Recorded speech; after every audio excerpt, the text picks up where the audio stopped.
Welcome back, fight fans. In today's video, Jiri Prochazka says that Alex Pereira relies too much on spiritual things to fight. Rumors swirl that Max Holloway versus Ilia Topuria is being booked for a main event card in Utah, and Robert Whittaker confesses he almost had to pull out of his UFC Saudi Arabia fight this past weekend. Also, Ian Gary basically calls Michael Page a good-for-nothing bum, and Joe Rogan gives his thoughts on the new UFC gloves. We have a lot more to cover, plus we'll get to all your top comments from yesterday's video. So don't be scared, homie. Knock out the like button, subscribe to the channel, click the bell notification, and in the words of Big John McCarthy, let's get it all! Ahead of his title challenge against Alex Pereira this coming Saturday at that UFC 303, Jiri Prochazka has claimed that his rival can't fight without spiritual things as he looks to take the title back to the Czech Republic. Alex Pereira and Jiri Prochazka first met in the octagon back at UFC 295 this past November when they fought for the vacant light heavyweight title. After the Brazilian dropped the last samurai in the second round, referee Mark Goddard stepped in and stopped the fight, leading to an element of controversy as many believed it to be an early stoppage. Despite that, Prochazka will get the chance at revenge this Saturday in a late-notice rematch after Conor McGregor withdrew from his scheduled main event against Michael Chandler. Both light heavyweights competed on the UFC's Milestone 300 event as Pereira successfully defended his title against former champion Jamal Hill, and Prochazka finished the returning Alexander Rakic. Ahead of their rematch, Prochazka admitted that he respects Pereira's way of living and learned during their first meeting that he is a warrior. Reports, Dana White is bringing the UFC back to Utah with a blockbuster championship matchup. The main event will supposedly pit two of the pound-for-pound best on the planet against one another in a collision bound to create fireworks. Aiming to deliver a barn burner for the Utah fans, Dana White is reportedly working hard to get Ilia Topuria versus Max Holloway over the line. The major attraction would undoubtedly set pulses racing, with the pair of talented operators likely to utilize their striking prowess to create an incredible spectacle. Since its inception, the featherweight division has given the world a plethora of epic contests, with this potential latest blockbuster likely to deliver in abundance. In his last outing, Topuria proved his skills beyond a doubt, rendering Alexander Volkanovski unconscious with a devastating right-hand left hook combination. The victory sent shockwaves through the 145-pound division and ignited the flames for a potential clash with Holloway, who made his own statement at UFC 300 in a lightweight fight with Justin Gaethje for BMF supremacy. Blessed pointed to the ground with just 10 seconds to go and knocked his opponent's spark out in one of the greatest moments in UFC history. And now, the Hawaiian is ready to step back down to 145 pounds to reclaim his old championship belt. Former UFC featherweight champion Alexander Volkanovski has offered an update in regard to his return after offering to step in on late notice to save the crumbling UFC 303 card this coming Saturday. 303, this weekend, a lot happened with this card. Obviously, Conor McGregor was meant to be on it. Then that obviously never happened. I did put my hand up. I said, you need a guy. I got told, obviously we all heard the whispers like you did, that, well, he didn't show up to the press conference. You had, heard whispers that, they were looking for someone to maybe replace him. So I was like, hey, if you need someone, you know a guy. So I did put my hand up. Obviously, seen that some people put that up, so it got out there. Some people think I'm mad, but hey, I'm back into training now and excited to get back in there. So that's all it takes, just a little thing like that, and I put my hand up. But it wasn't me. I didn't get the call back. The UFC were like, nah. They were sitting there going, you're a savage, but we'll let you know if we need you type of thing. But yeah, I think they knew that I said earlier in the year, and they said, look, let's just have a bit of a break.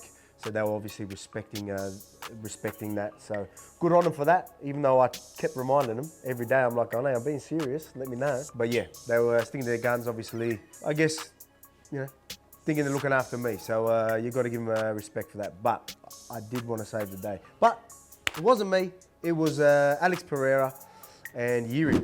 Robert Whittaker went through some serious difficulties getting into the cage for his main event fight against Ikram Aliskerov at UFC Saudi Arabia. Not only did he take on a new opponent on a week's notice, he did it following emergency surgery to treat a tooth abscess. Whittaker would end up finishing Aliskerov less than 2 minutes into their fight, reminding everyone why he's one of the best in the world at middleweight, and now his team is revealing that he almost didn't fight due to the painful infection in his mouth. Khamzat Chimaev's immediate future is uncertain. The Chechen talent was forced to withdraw from his planned UFC Saudi Arabia main event versus Robert Whittaker. He was replaced by former opponent Ikram Aliskerov, who Whittaker sparked in the very first round. Chimaev reacted to the bout and expressed interest in rebooking the fight versus Whittaker, but the Australian is planning to act as the backup for the UFC 305 title fight between Israel Adesanya and Dricus du Plessis. Presumably, the Reaper is on to bigger and better things. So what's next for Khamzat? We're still a long way off from finding out his next matchup, but according to the latest report, Chimaev and his team are aiming for a return at UFC 308 on October 26th in Abu Dhabi. The statement reads, Khamzat can fight at the tournament in Abu Dhabi in October, but everything will depend on his condition. That last sentence feels pretty important. Khamzat has battled with health issues dating back to 2020, and at one point his struggle with COVID-19 was so severe that Chimaev was considering retirement. Since then, he's fallen ill more than once, and the severe strain training camp puts on the body seems too much for him to handle. If Chimaev does indeed return in October, who will he fight? Whittaker or Sean Strickland would be the most high-profile option depending on which man receives the next title shot. But Boers may have lost ground in the title picture with the latest withdrawal. Perhaps Paulo Costa, who Chimaev was supposed to fight last year, would be an acceptably high-profile but not quite title eliminator fight. As for Abu Dhabi, Chimaev's preference for returning there definitely adds further credence to the rumor that he's not allowed to fight in the United States. Former Bellator MMA superstar Michael Page, fresh off his decision win over Kevin Holland at UFC 299, will make his Octagon return as part of the UFC 303 pay-per-view event going down this Saturday night. His opponent Ian Gary doesn't understand what all the fuss is about. And the fight against MVP, for me, is the first time in the UFC I'm having a fight where I'm expected to win because I'm the higher ranked opponent. I'm the higher ranked fighter. People expect me to go out there and give it to this guy. And people give him hype. People give him, he's this, he's done that. He never won a world title at Bellator. And he's had 2 opportunities to do it. And now he's coming to the UFC, which is the greatest organization in fighting. And he thinks he's going to come into this division and do what? Win a world title? He couldn't do it at Bellator, and he thinks he's going to do it here? He's not going to touch me, and he's not going to touch anyone above me in the rankings. This is the end of his career. I'm 10 years young, 11 years younger than him. I'm faster than him. I'm prettier than him. I'm more technical than him. And in every single which way, I'm going to outclass him. And I'm going to prove that there is levels to this game. Sure, and of course you're very confident of your abilities and everything like that. He is known for his striking, obviously. So are you.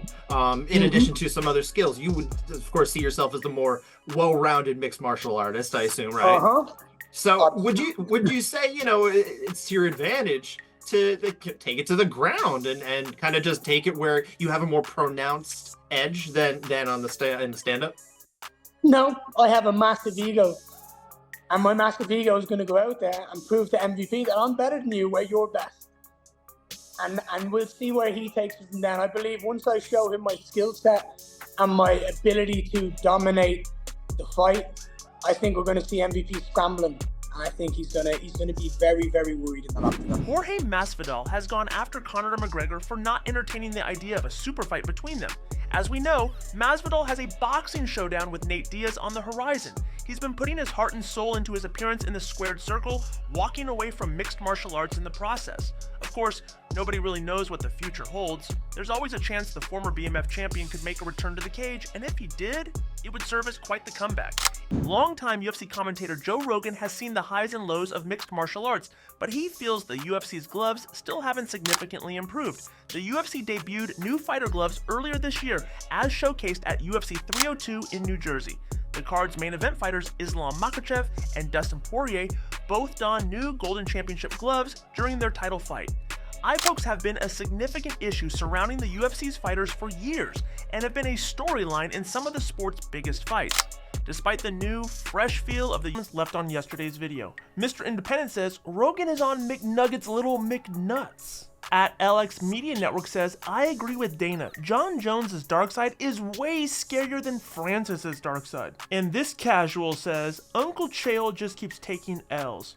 What a blasphemous comment to say about the undisputed, undefeated GOAT. If you want your comments highlighted on tomorrow's video, simply comment down below. We'll highlight the top best comments, good, bad, or indifferent, and feature them in tomorrow's video. And that does it for today's video, but make sure you're liking this video, subscribing to this channel, and clicking the bell notification so you can get notified every time we drop a new video. And in case you missed it, check out yesterday's news.